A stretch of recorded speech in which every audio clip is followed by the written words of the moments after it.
right, thank you everybody for being here today. Good announcement for the city of Albuquerque today.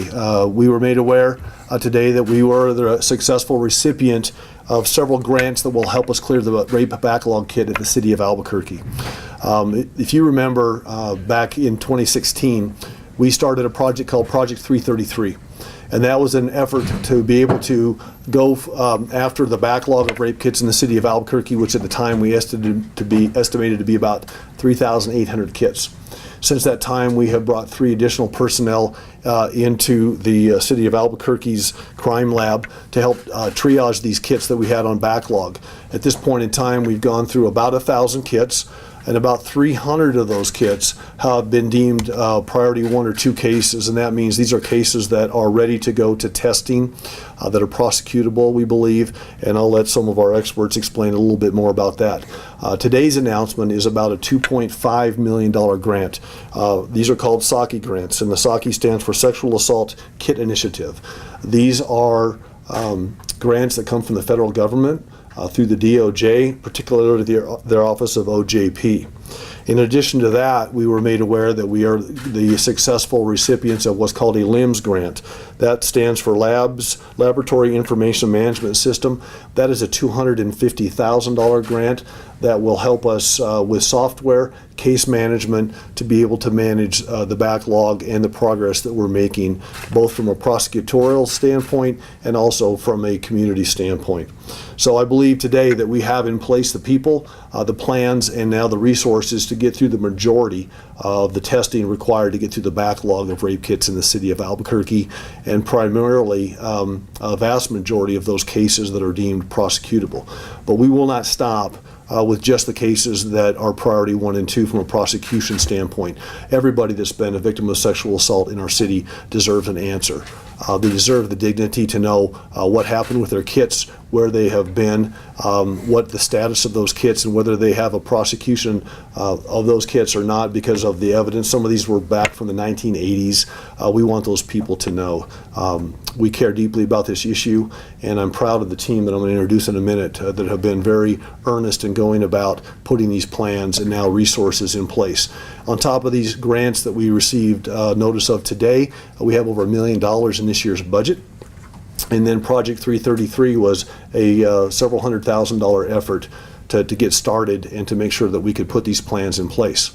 We now have 2 vendors in place, and we have an RFP that's currently out, and it's in the evaluation process with the ad hoc committee to do this. By the middle of November, by the time we walk out the door, there will be a 9-person effort in place at the city of Albuquerque to go through this backlog, as well as the 2 vendors in place now and the RFP that is outstanding. So there's a lot of people to say thank you to today. First of all, we want to thank the advocates out there. This is a community-driven initiative. This is important work, and it's important to me personally as a mayor as well. I want to thank Chief Eden and his team, who have as I said, been earnest in their work. This is hard work to put in for these grants.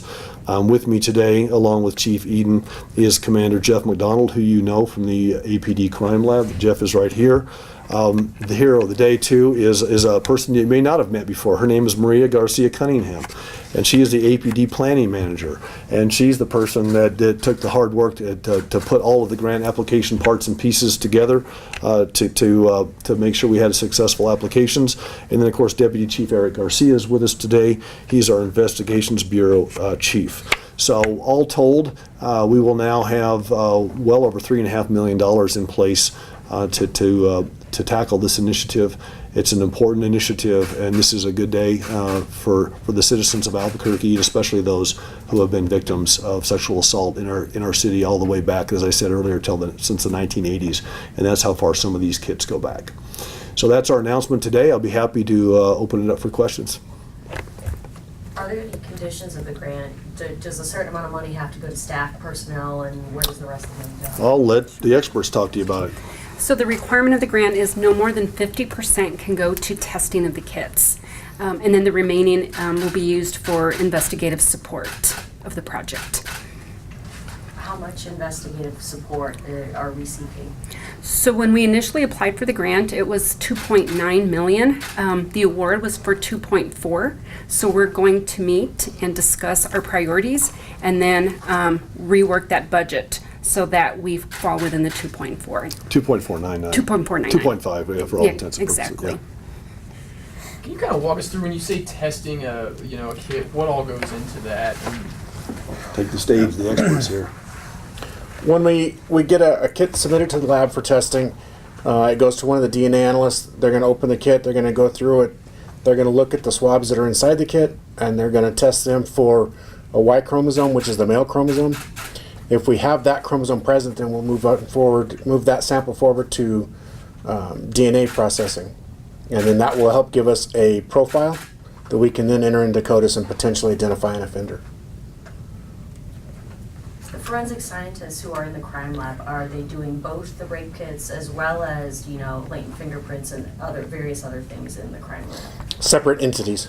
Okay. So fingerprints, the latent unit does latents, and then we have a DNA section that only deals with DNA.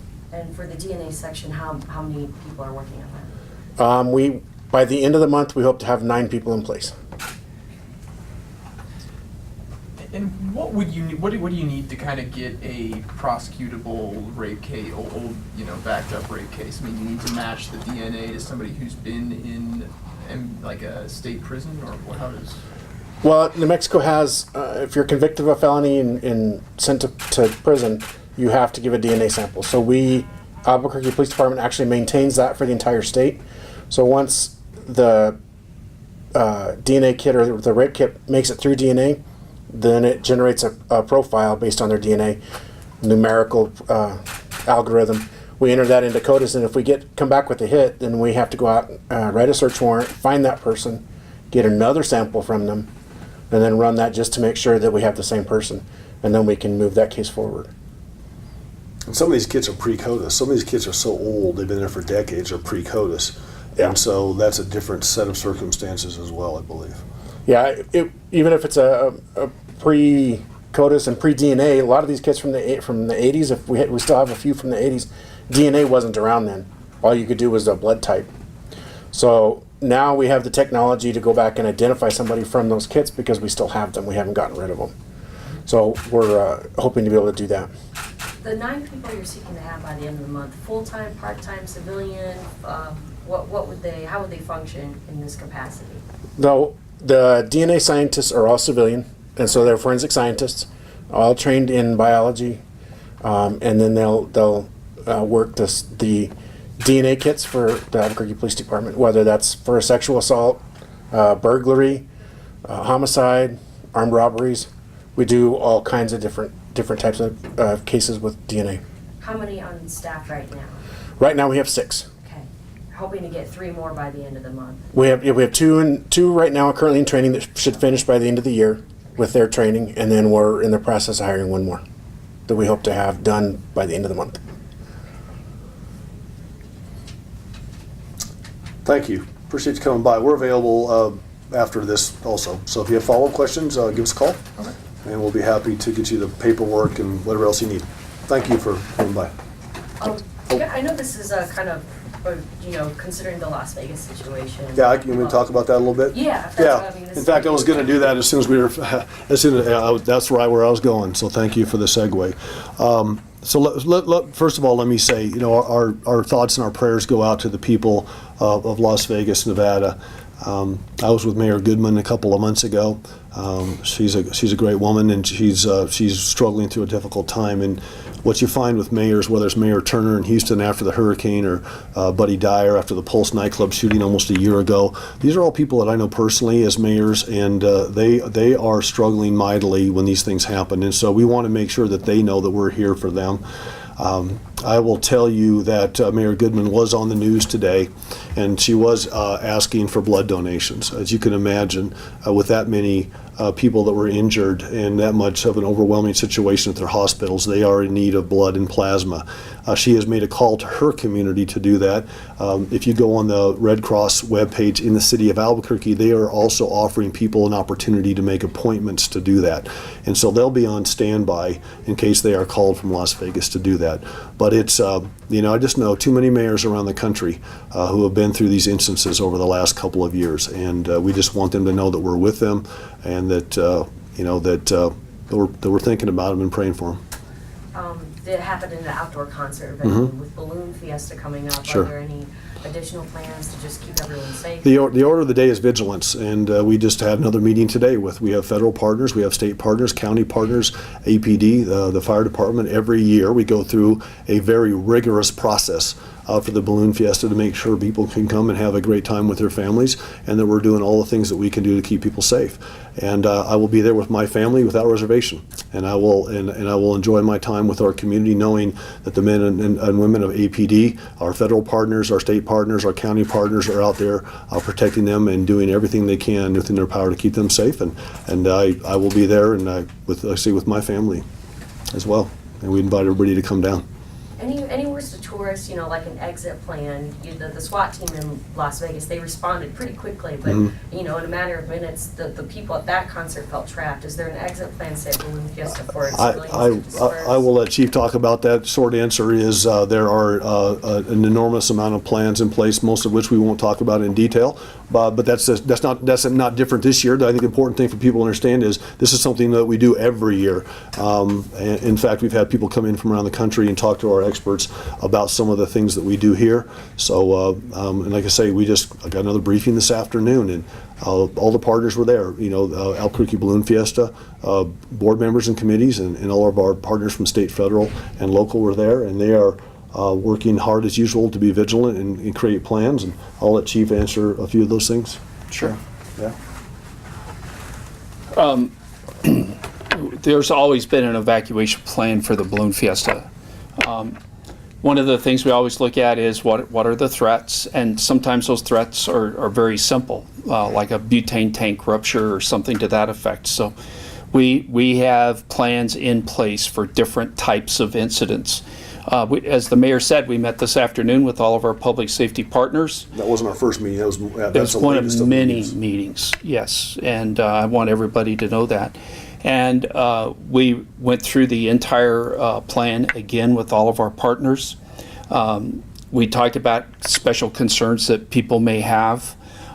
We had also just had a briefing from the FBI and the Department of Homeland Security just hours before that about what they know about what happened in Las Vegas. And we shared what we could with our partners. And as the mayor said, you know, I can remember in 2002, right after 9/11, of course, we had the Balloon Fiesta in October of 2002, and there was a lot of people that were concerned, should we proceed? And the public safety community said, absolutely, we need to proceed. And beginning in 2003, we started to expand the footprint of who all is involved with the planning for the Albuquerque International Balloon Fiesta. And we went deep into our federal partners and brought in our federal partners.